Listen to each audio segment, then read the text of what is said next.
Hey guys, what's going on today? This is what episode 4 I think so. of you and I, our little banter. Yeah, so this is episode 4 of Musings with Amy. I'm gonna shorten it. Musings with Miss Amy sounds a little. I think so. I'm used to being called Miss Amy. Oh, so Musings with Miss Amy then. That's cool. We'll leave it. Oh, We'll leave it. my students call me Miss Amy. And that's kind of why I did it because I figured Yes, I tried at first to get my students to call me just Amy. it didn't work. No, they still No. called me Miss Amy. Yeah, so I'm still Mr. Fernie or Mr. Fern with my students, some of whom are grown ass adults at this point. Okay, Mr. Fernie. So here we are just doing our thing. It's a bright, awesome Monday morning, the day that we record this today. And we're both not morning people at all. This is the first time we've met in the morning For anything. Yeah. So we have our coffee. Yes. And we're gonna caffeinate ourselves as we have a discussion. I kind of wanted to go into what exactly is originality in music. We had a conversation not so long ago about creativity. What is creativity?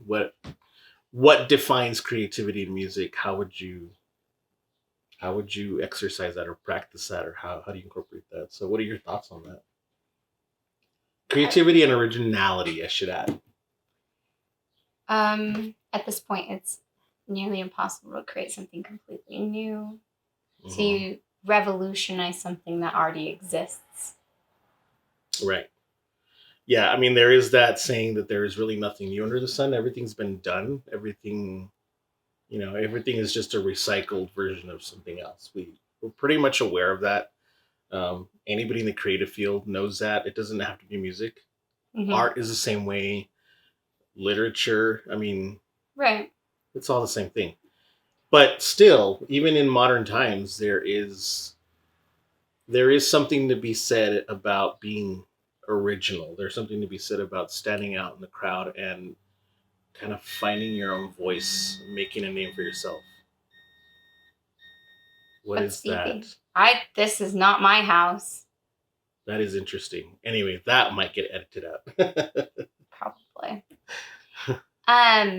So back when music was truly original, it started with culture, then moved on to emotional expression. Right. And now we're at the point where anything new comes from emotional expression. Okay. But hasn't it always been like that, though? Yes, I think it's been a long time since something truly original has been made. Right. Okay, so we'll actually go back to that because that's an interesting ball of yarn to kind of unravel because there's a lot there, mm-hmm. right? But when it comes to originality, there's something that I was noticing. Okay, so we both we've established for the viewers more or less what we do, right? Mm-hmm. In your classes with your students, you typically center on a lot of either classical or musical theater type repertoire. I mean, I guess it would be general statement, but with the adults, it depends on what they want. Okay. With the students, it's the foundational concepts that they need to understand, right? Right. But I do have some that lean more towards country. Okay. I do have a rap student. Oh, nice. Yes. I helped him. He's recently recorded in Kelly. And the other one records in Dallas, owns a music shop. Oh, cool. Yeah, he's really cool. But I center around my students. I have one that has like a Bob Dylan-esque vibe when it comes to singing. It's really a broad spectrum with the adults. Cool. Because they don't want to do classical. Right, yeah, you're right. I have to slip in some classical concepts during our warm-ups. But for the most part, Well, and actually, I probably wouldn't even say classical so much as formal theory. yes, Right. Okay. Yeah. So that's fair enough. But in our personal kind of like listening habits in our personal lives, you're just very all over the place. You listen to a lot of everything. everything. Yeah. And How about you? well, I'm pretty eclectic too, but kind of on a different slice of that pie. Mm. I do a lot of the rock stuff, obviously, but like prog metal, prog rock, anything progressive, anything instrumental that's like guitar instrumental, and that's a weird one because it can run the gamut from classical instrumental to new age to instrumental rock to progressive metal instrumental, all that stuff. As long as it's instrumental. But I also listen to a lot of classical, and I also listen to a lot of jazz, right? Mhm. And then growing up, and this is what got me thinking about this entire topic. Growing up, obviously the family that I am part of listened to a lot of the old Mexican standards, right? The Mexican pop standards. By pop, I mean whatever was popular at the time. But that's actually the topic that got me thinking about this because what was popular back when I was growing up, and I'm in my 40s now, right? So growing up in the 80s, we were listening to songs, or my parents rather specifically were listening to songs that were top 10 in their charts in Mexico and sometimes even internationally or Latin America in the 70s. So these are songs that were around in the 70s by artists like Jose Jose and Leodan. And those of you guys that grew up in Mexican families will know exactly who I'm talking about. Uh, Jose Luis Rodriguez, Rocio Durcal, Juan Gabriel, you name it. So yeah, so you may not have grown up with these artists. Obviously culturally we're from two very different sides, but with my culture, with my background, those guys were the standards. Even people like Vicente Fernandez and all the mariachi stuff. Those songs are still around and they're still hugely circulated. I mean, they're still streamed online. In the millions of plays. They're still they still get regular airplay on Mexican radio or here in the border, and in Spanish language American stations, they get a lot of airplay, a lot of airtime.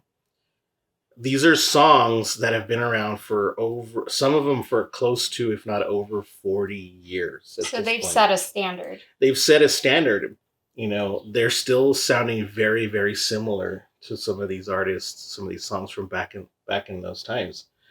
A lot of these artists still have currently a very successful touring career because their songs are so in demand, right? There is some innovation back in the 90s where you had the rock en español, the Spanish language rock, right? And you had bands like Maná, Caifanes, La Ley, which is actually from Chile, but whatever. The Spanish language rock, these guys were innovators back in those days. These were hugely, hugely innovative for their time because there was kind of like the punk movement here in the US, where there was just a backlash against all of the established stuff that was out there, right? And it was huge. It became huge at some point. But again, with that same genre, that's what happened. You have these standards like Mana, for example, the band Mana, they're still around. They were so big. Eventually, they recorded with Carlos Santana and I think a couple other American artists also. But those songs are still being played constantly on radio stations, and it's not like the oldie stations here or the classic rock stations where, I mean, yeah, we can listen to an REO Speedwagon song here. We can listen to Journey. We can listen to Boston, but it's on the classic rock stations, Mm-hmm. right?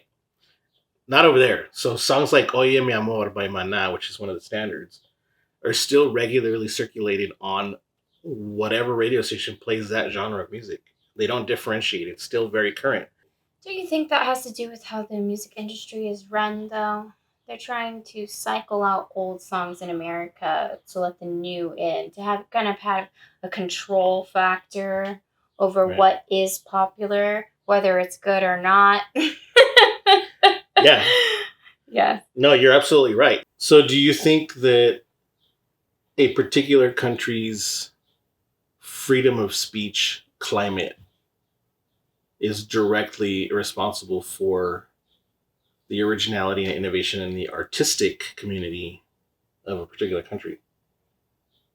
Or do you think art finds a way, like they say in Jurassic Park?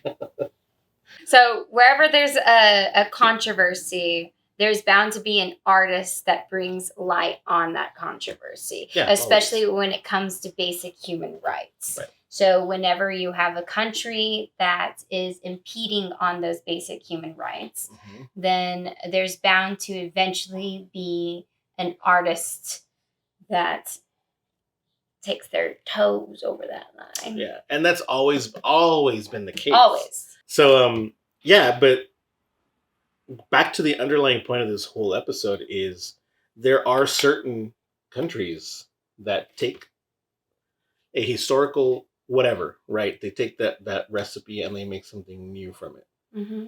Anime music, video game music is a perfect example of that.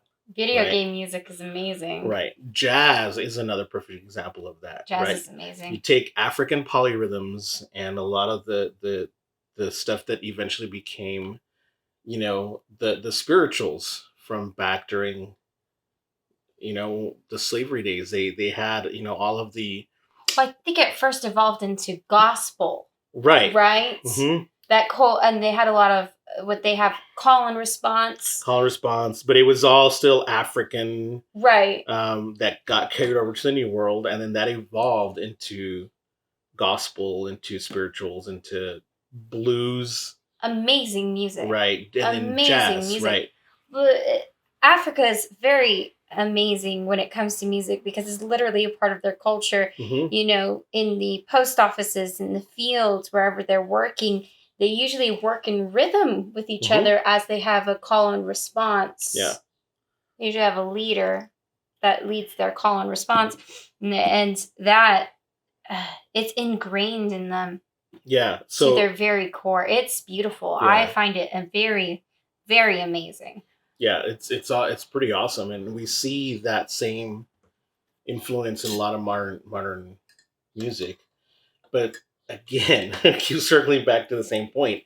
It seems like all of these ethnic and cultural groups, whenever they find a foothold in places like the U.S., the U.K., recently Japan, and you could make an argument for places like Australia, but usually whenever they find a foothold in those countries, that same recipe just kind of explodes, right? And it either becomes a new version of itself, which is much more complex and much more expressive, but also more attainable, for the average listener.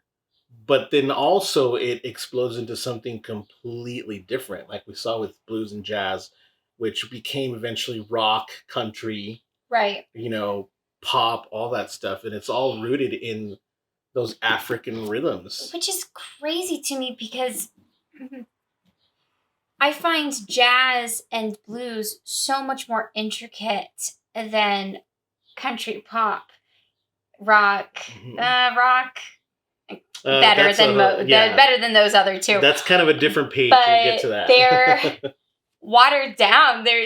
I feel like they've been stripped down to the most basic parts. It's the whole reason why remixes and those genres they're all just so interchangeable. Mm-hmm. Well, you mentioned call and response, right? Right. So the 12-bar blues is essentially based on that call and response, because you have a very predictable A section, and then the response with the B section in a slightly different chord. Mm-hmm. And that's in classical too. Right. And then you have your C section, which so for those of you guys that know a little bit of theory, you have your A section, which is your 1 chord. You have your B section, which is your 4 chord. Mm-hmm. And then you have your C section, which is your 5 chord, and your turnaround, which leads back into the 1, and so on, right? A, B, and C, or 1, 4, and 5. So that's all. It's all based on that call and response, and that's so you mentioned like country and rock, early country and rock is based on that same 1-4-5 pattern of call and response. So there's a very clear, causality to that. Right. Right. But even classical, you were saying, follows some of that same Oh, it structure. does. You know, Absolutely. I teach my students basic ABA form all the time. We point it out all the time. right? So what is Or it then? ABA 1. What's what? What is it that possibly allows for that evolution to happen? What do you think causes that, or what do you think affects that? A gifted and talented person that knows a genre so well that they decide to take it upon themselves, and also probably feeling some sort of emotion because music is art, to create something new. Right. But I do think you have to know that genre that you're deriving your you know your evolution of that, right? Right. Very well first. That's a good point. If you want to be completely original, you first have to be derivative, Mm-hmm. which means you first have to know whatever you're trying to be original with, you have to assimilate it to such a point that you break it down to each individual molecule, and only then can you reconstruct it into something else. Right. It's the concept of the student becomes better than the master. Not, but in this case, not necessarily better. Just you have the ability to create something new. So, for instance, here's a good example. I will create specific vocal exercises for students that I've never been taught, but because I know the sound I want, the vowels I want, the register I want, I will create that exercise specifically for them.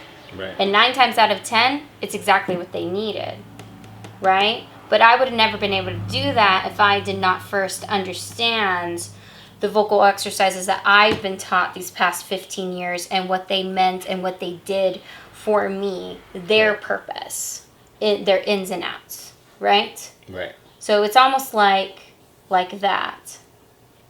Yeah, it makes total sense. In the guitar world as well, one of the biggest things that they teach us, same thing that I teach my students, if you want to learn to solo and be more expressive, and even more inventive, ironically, first, what is the first thing that I don't know if you do this on piano or not, but for guitarists, one of the first things we teach somebody is a minor pentatonic.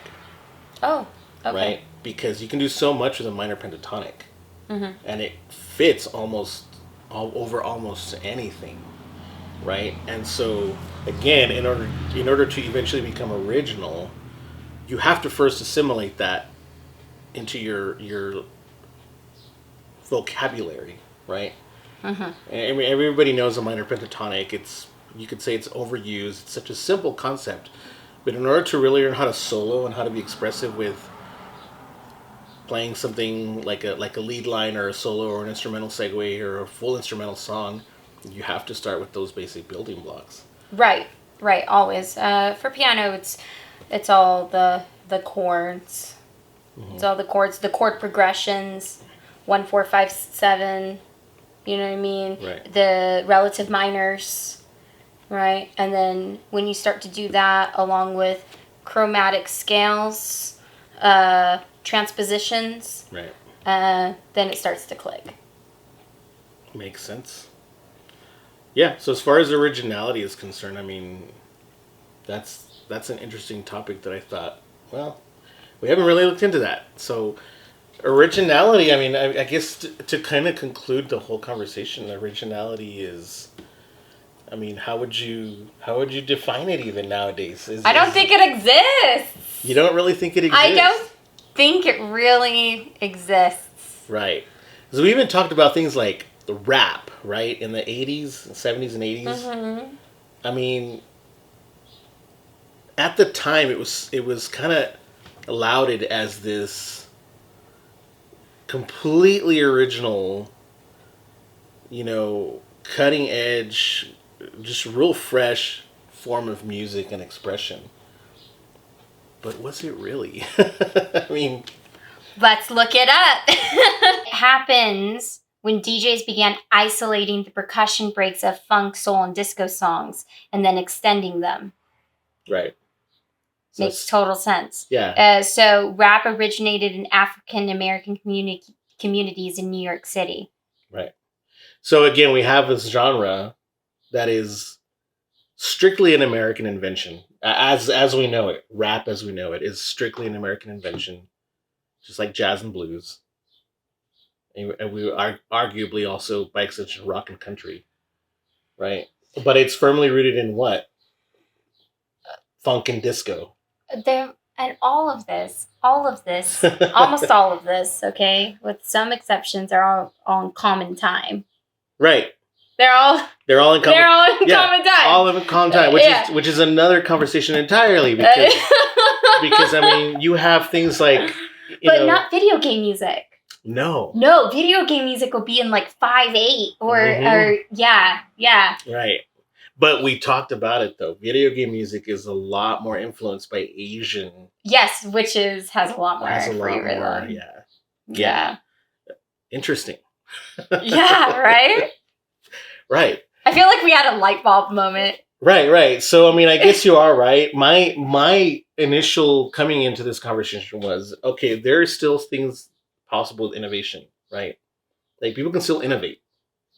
Vaporwave is very different. Have you heard of vaporwave? Vaporwave is also very firmly rooted in the funk and exactly. Yeah. No, I think it's closer to electronic. It's at its core. It uses progressions from funk and disco with the electronica and electro pop sensibilities and aesthetics of the late 70s and early 80s. Definitely the new wave stuff. Yeah. But using a lot of those progressions which are firmly established in funk and disco.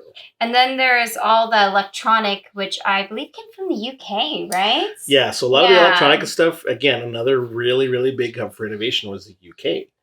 And the whole new wave thing was originally started in the UK with all the electronica stuff and the house. And I mean, yeah, it's a lot of that's from the UK. But again, it's derivative of something else. Always. Okay, vaporwave is a microgenre of electronic music, visual art style, and internet meme that merged in early 2010s. Everything is an internet meme. These days, right? So defined partly by its slow down, chopped and screwed samples of smooth jazz, elevator, R&B, and lounge music from the 1980s and 1990s. Yeah, and that gave rise to... But you can always go back, right? We can always go to jazz and find that one's origin, and elevator and find that one's origin. Which, okay, the first example of music, do you think it was based off of language, or do you think music came first? Because there's a debate about whether music came first or language came first. See, and again, by the way, I love how the coffee just kicked in. I know. I'm ready to go. Oh, it's almost time to go. Oh, my bad. Sorry, guys. We need to do better. We need to pump in. I need to pump in some coffee before I get here. Yeah, exactly. But no, so the whole the music and language thing, chicken or the egg thing. So again, without getting overly philosophical or metaphysical with this episode, also a lot of that is actually, well, in my mind, tell us the way I explain it to what I think has actually a lot to do with my own spiritual beliefs. Right? Okay. Obviously, not everybody agrees or feels the same way, but I do think there's some sense to this in my mind. I think music is the original celestial / not of this earth language. Okay. Right? I mean, to get a little bit historical / religious history here, if you read about Lucifer, for example, the angel of light originally, who had possibly has. I mean, this is not a religious debate, but the way historical documents, both religious and secular, describe Lucifer, the angel of light, he had, as part of his physical makeup, as part of his body, instruments that would produce music, that would produce notes, right? You hear other things either in the Bible or some other early manuscripts about choirs of angels, constantly singing. So there's a lot of documentation from early literature, both secular and religious, that describes the languages of the heavens or the languages of higher powers. Let's just put it that way, to be musical. Well, the vibe. So what you need is frequency for pitch, and there's always going to be that frequency or vibration, right, of pitch as well. And I'm glad you said that. But finish your thought, and I will elaborate on that. Like, you got so excited. Look at it. you got so excited. Yeah. No. So what I was saying is basically that there's a lot of. Uh-huh. As soon as the first frequency or pitch, whenever that was, right, came to be, that would be the first sign of music, right? Yeah, and I think spoken language is merely I'm probably not going to get into this because this can get real metaphysical really quickly, but I think that when humans came into being, it was the best we could do to understand the higher language of music. Okay. Right? Yeah. That spoken word speech was the best we could do at the moment to try to make sense of this higher language of music until we became mentally, emotionally, spiritually evolved enough, take that as you will, to finally understand, first of all, understand, and then secondly, manipulate music as a language, right? If you talk about Bloom's taxonomy, I don't know how far you got into as a teacher, but when I was teaching, we were still taught Bloom's taxonomy back in those days. Knowledge, the progression is knowledge, comprehension, application, synthesis, and evaluation, right? Mm-hmm. So you have the knowledge of something, but just having the knowledge of something isn't enough. You start to comprehend it, right? It's like, oh, so you get it. But then application is exactly that. You start applying what you've learned, what you've comprehended into whatever situation, life or specific applications, right? Synthesis is when you start to synthesize it or manipulate it or create it for yourself in some fashion, right? You're not just consuming this new knowledge. Now you're processing it and creating it for yourself, mm-hmm. or from yourself. And then the last step is evaluation, which is you can therefore look back and evaluate or judge or grade or whatever categorize. It's an evaluation of everything prior to that, right? So there's a cycle of this whole thing. I wonder who, we can't pinpoint this, I'm sure, who the first person was to be born with perfect pitch.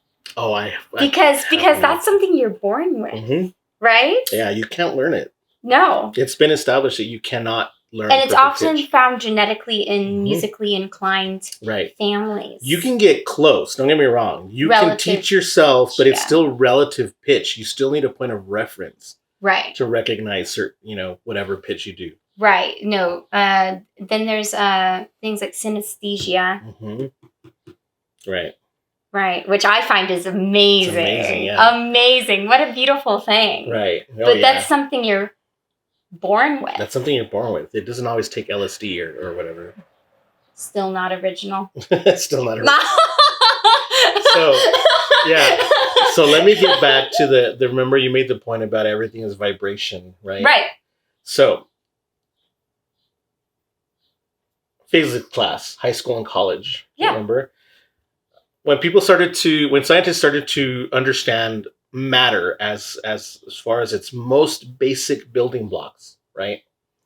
Even Einstein, the famous Einstein equation, E = mc², right? What does that actually mean? Those of you that don't know this is energy equals mass times the velocity of light squared, right?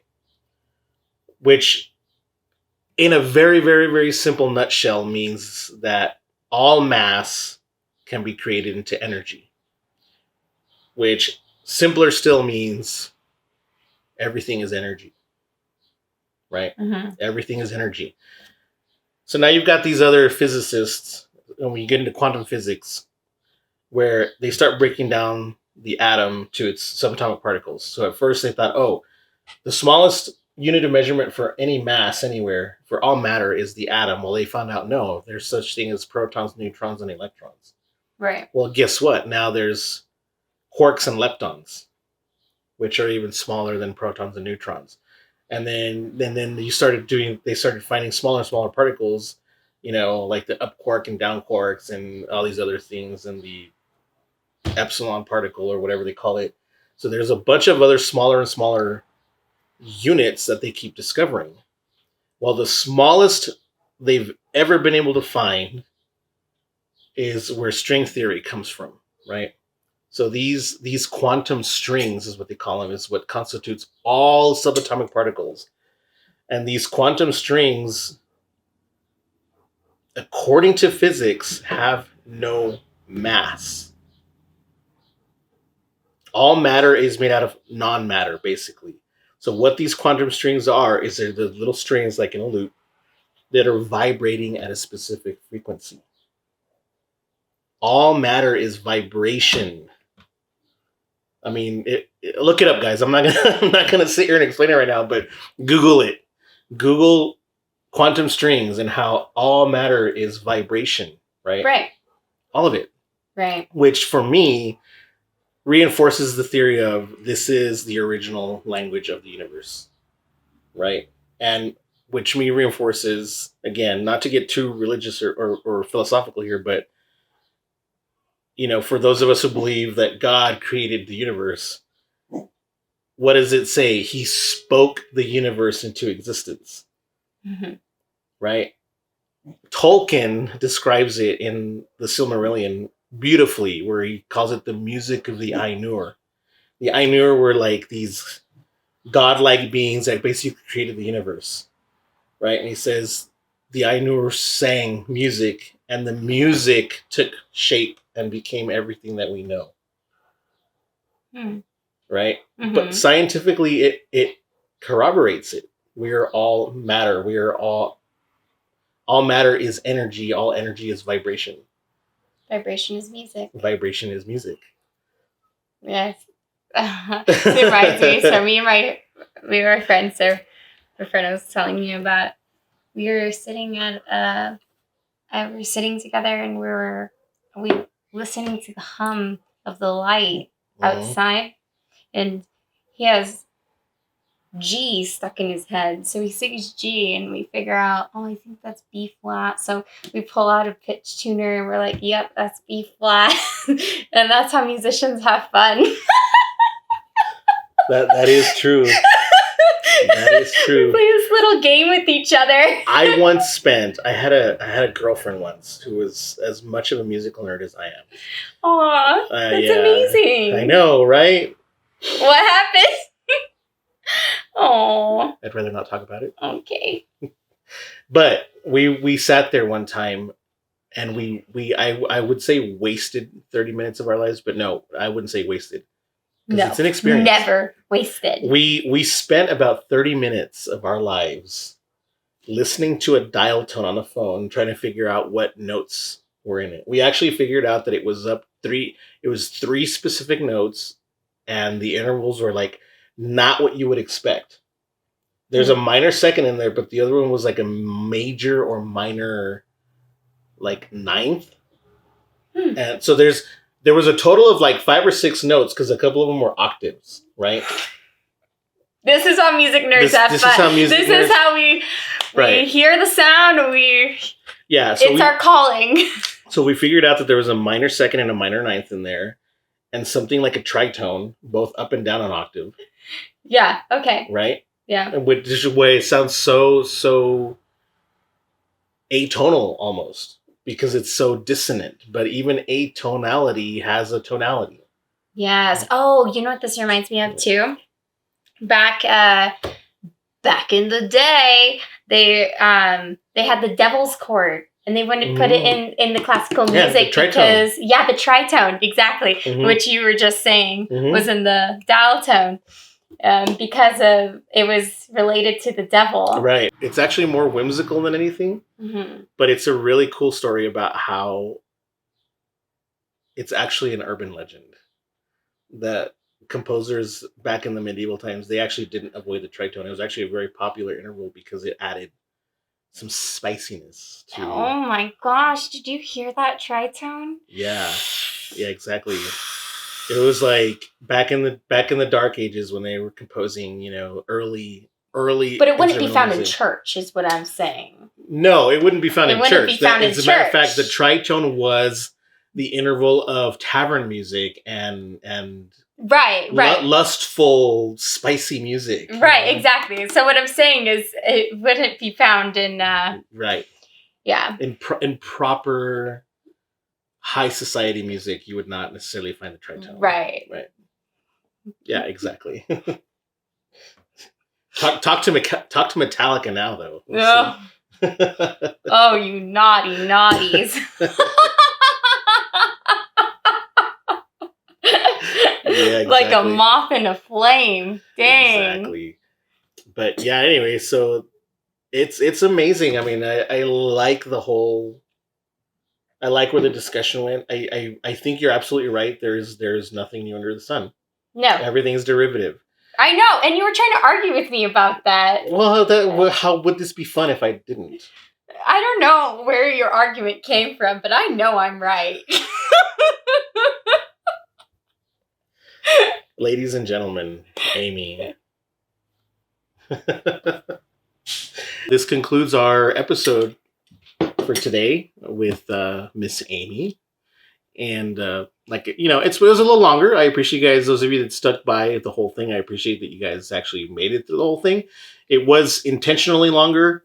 I'm gonna try to edit this as least as possible as I can. You should, and take in mind, this is mostly brainstorming, scratching the surface, getting thoughts together. This is the first time that in person we've talked about this. We saved that banter for you guys, and then what we'll do is we'll probably break this down into eras. I think we should break it down to eras. Yes, because we said origins of music, and we both started in very different places. Different directions, yeah. But yeah, so this is definitely going to be. We're going to try this format out, just because I think it makes for better banter, better interaction. It's not as scripted. It's not scripted at all. At all. But I think hopefully you guys think it's great, and you guys are following along, and the chemistry actually transmits through the camera to you guys. Because I mean, this is actually we have a lot of fun doing this. So we do.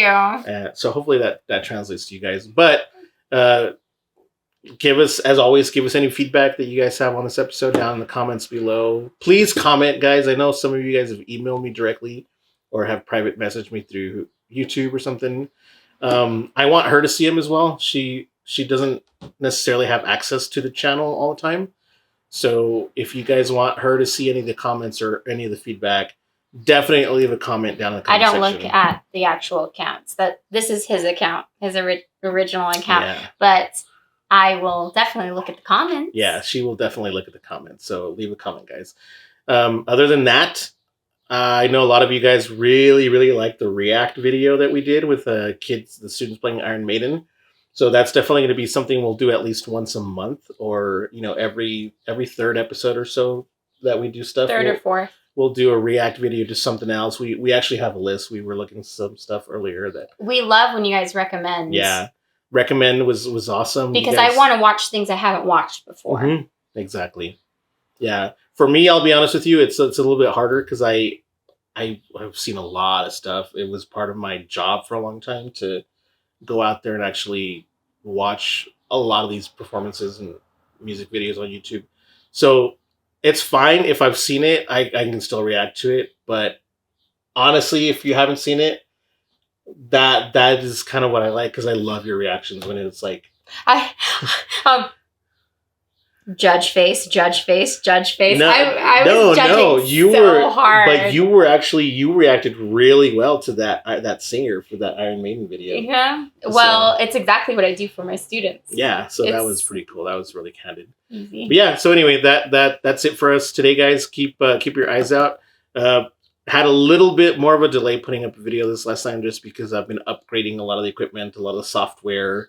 And then that turned into me having to upgrade hardware because it was incompatible with the new software, and it just kind of snowballed. And so now I'm kind of starting to get things back on track. It's okay. I'm still here. Yeah. I haven't left you yet.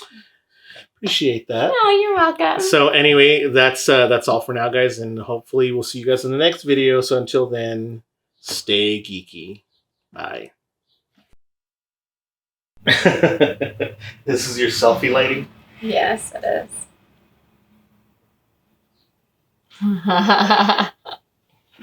Cool. Right. Sure. So, yeah. So...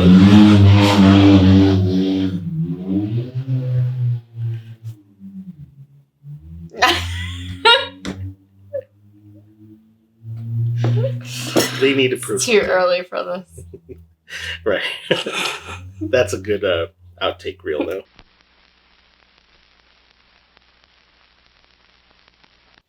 Yeah, but my exes always want me back. Yeah, so do mine, and I don't want them back. That's kind of that's what exes do. Really? I have crazy exes. Yeah, no, I have. Yeah, we both have crazy exes. And all my exes live in Texas, and I don't hang my hat in Tennessee. And burn. Oh, I got a story for you. Speaking of Tennessee and Texas, ooh, but I'll tell you that later. Okay. Oh, focus. Oh, I'm having so much trouble focusing today. Right.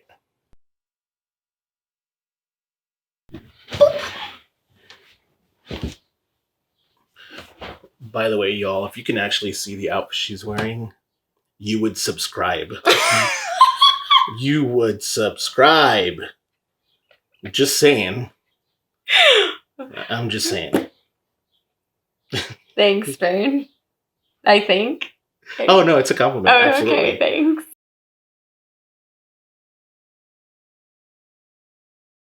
I don't know where your argument came from, but I know I'm right.